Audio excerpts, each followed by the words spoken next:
삼국지의 고향인 중국에서는 아무리 싸움을 잘해도 힘만 센 인물에겐 좋은 평가를 주지 않습니다. 우리가 보통 문무를 겸비했다고 표현하는데 이게 옛날 사람들이 기본적으로 선호하는 인재상이었습니다. 여몽은 이런 평가를 받을 만한 인물로 변신하는데 그야말로 대성공을 거둡니다. 여몽은 오나라의 손권을 섬긴 장수로 처음에는 무식하게 힘만 앞세워 자랑하는 사람밖에는 되지 않았습니다.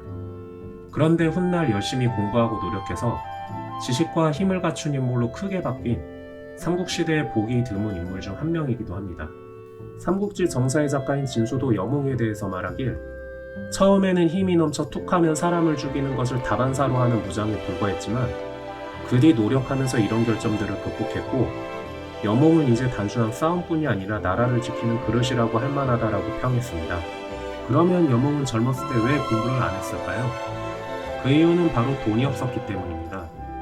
우선 여몽은 가난한 집안에서 태어난 흙수저였습니다.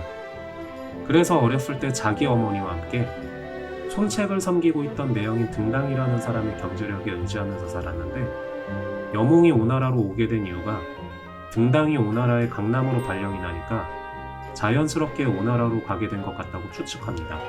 아무튼 흙수저 집안이다 보니 공부를 할 만한 여유가 없었습니다. 그러던 여몽이 공부를 하게 된 계기가 생겼습니다. 매형인 등당이 산 너머로 전투를 하러 가게 됐습니다. 당시 소년이었던 여몽도 매형 모르게 몰래 전투 부대에 끼게 되었는데, 도중에 여몽이 몰래 따라온 것을 알게 된 등당이 깜짝 놀라면서 호통을 쳤습니다.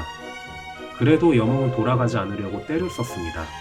산에서 내려온 등당이 여몽의 어머니에게 이런 사실을 고자질했는데, 여몽의 어머니도 화가 나서 여몽을 가둬두려고 했습니다. 그러자 서러움에 복받친 여몽은 어머니에게 가난을 벗어나고 싶어서 호랑이 굴 속에 들어가서 호랑이라도 잡아보려고 그랬다고 말했습니다. 어머니는 아들의 이 말을 듣고 미안한 나머지 더 이상 야단을 치지 않았다고 합니다. 이후에 여몽은 손책을 섬기게 되면서 타고난 무용과 리더십을 발휘해 큰 공을 세웁니다. 그래서 지금으로 치면 대대장에서 장군급으로 승진합니다. 이때까지는 아직 뭔가 학식을 갖춘 장군으로서는 부족한 상황이었지만 그동안 이룬 공적 때문에 크게 신임을 얻었습니다. 그런 여몽이 제대로 공부를 해보기로 마음먹게 되었는데, 그것은 바로 손권 때문이었습니다. 손권은 여몽이 군사 운용하는 능력은 뛰어난 것 같은데 공부를 안 해 그런지 2% 부족한 것 같아 너무 안타까운 생각이 들어서 나를 잡고 여몽을 따로 불렀습니다. 손권이 여몽을 따로 불러서 하는 말이, 너도 이제 중요한 위치에 앉았으니까 어느 정도 학문을 익혀서 자기 개발에 힘써야 되지 않겠냐고 물었습니다. 여몽은 일이 바빠서 공부할 틈도 없다고 하니까 그 말을 들은 손권은 화가 나서 이렇게 말했습니다. 너보러 내가 공부를 해서 학자가 되라는 말을 하는 게 아니고 역사를 좀 배우라는 말이다. 바쁘다는 핑계를 대는데 바쁜 걸로 따지면 내가 더 바쁘지 않냐? 그래도 나는 어려서부터 예기, 좌전, 국어 등 여러 책을 읽었고 왕이 된 지금도 전국책, 사기, 한서, 그리고 여러 병법서를 보면서 많은 것을 배웠다. 넌 내가 지켜보니까 아는 건 별로 없어도 이해력은 굉장히 빠른 것 같은데 공부하면 분명 큰 성과가 있을 것처럼 보여서 하는 말이다. 그러니까 우선 그나마 읽기 쉬운 손자, 좌전, 국어를 먼저 읽어보고 다 읽고 나면 전국책, 사기, 한서를 심화학습해라. 공자도 하루 종일 먹지도 않았고 자지도 않고 글을 읽었다고 했고, 우리 윗동네에 살고 있는 조조도 나이가 들어서 공부하는 게 더 좋아졌다고 말했는데 한창 젊은 네가 못할 게 뭐가 있냐? 그러니까 지금 시작해도 전혀 늦은 게 아니니까 빨리 공부를 시작해라 라고 말했습니다. 왕과 신하 사이에 참 흐뭇한 일화인데, 이를 계기로 여몽은 학문에 매진해보겠다는 의욕이 좀 생긴 것 같습니다. 그때부터 필사적으로 공부를 하기 시작해서 웬만한 학자 못지않게 열심히 책을 들여다보았고, 여몽의 지식은 하루가 다르게 깊어졌습니다. 여몽의 학습 진도가 많이 나갔을 때의 일입니다. 어느 날 노숙이라는 선배 장군이 부임해 와서 여몽이 있는 부대 근처를 지나가게 되었습니다. 노숙은 여몽이 공부에 열중하고 있다는 사실을 아직 모르고 있는 상태여서 여전히 일개무사에 불과할 것으로 알고 얕잡아보고 있었습니다. 이런 노숙에게 어느 참모가 지금 여몽 장군은 옛날의 여몽 장군이 아니니까 인사치레 한번 만나보는 게 어떻겠냐고 물었고, 이 말을 들은 노숙은 여몽과 한잔 하러 갔습니다. 둘이 술이 한참 올랐을 때 여몽이 노숙에게 물었습니다. 이번에 중책을 맡으시고 촉의 관우와 가까운 곳에 가게 되셨다고 들었는데 만일의 사태에 대비해 어떠한 계책을 갖고 계신가요? 하니까 그 말을 들은 노숙이 그거야 뭐 그때 가서 생각해 볼게요 하고 답했습니다. 그래서 여몽이 말하길 현재 총나라와는 동맹을 맺고 있으나 관우는 진짜 무서운 상대입니다. 미리 단단히 대책을 세우신 후 떠나시는 게 좋지 않을까요? 라고 하면서 노숙에게 참고해보라고 5가지 계책을 막힘없이 말했습니다. 여몽의 계책을 들은 노숙은 깜짝 놀라 여몽의 어깨를 두드리면서 이건 정말로 놀라운 일이고 지략이 이 정도로 대단할 줄은 몰랐습니다. 그동안 내심 그리 대단하신 분은 아닐 거라고 생각했는데 정말 미안하다고 사과했고 그 자리에서 노숙과 여몽은 의형제를 맺고 헤어졌다고 합니다.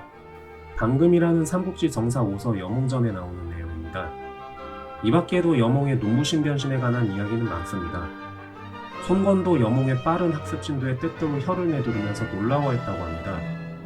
공부에 한번 맛을 들린 여몽은 꾸준히 연마하면서 상사나 선배를 놀라게 했는데 이걸 보면 시작이 반이라는 말이 얼마나 여몽에게 잘 맞는 말인지 알 수 있습니다. 그런 지식과 힘을 갖춘 장군으로서 여몽의 진가는 어떻게 발휘되었을까요?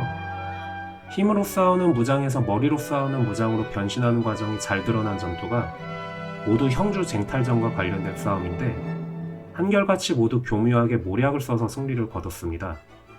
관우가 수비하던 강릉의 방어가 워낙 견고해서 여몽은 어떻게 할까 고민하다가 한 가지 꾀를 냈는데 자기가 병에 걸려서 다시 오나라로 후퇴한다는 소문을 관우 진영에 흘리는 것이었습니다.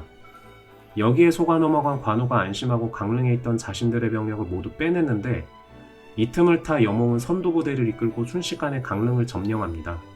관우는 사태가 이렇게 된 것을 전혀 몰랐다고 합니다. 그런데 여몽의 후속 조치가 더욱 볼만합니다. 강릉에 입성한 여몽은 부하들에게 절대로 약탈행위를 못하도록 명했고 강릉에 있는 관우부대 병사들의 가족들을 따뜻하게 대해줬습니다.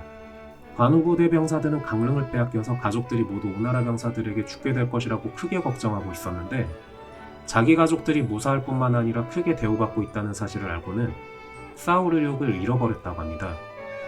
부하들에게 버림받은 데다 갈 곳을 잃어버린 관우는 결국 여몽에게 사로잡히게 되고 결국 참살당하게 됩니다. 여몽은 병사 한 명도 잃지 않고 강적인 관우를 죽이고 형주에서 초계 세력을 한 번에 몰아낸 것입니다. 이건 여몽이 지략으로 대승을 거둔 가장 대표적인 사건입니다.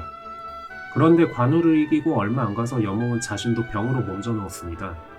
손권은 여몽을 가까이 불러들여서 온갖 방법으로 치료해 보려고 애썼는데 그 보람도 없이 여몽은 42세의 나이로 죽게 됩니다.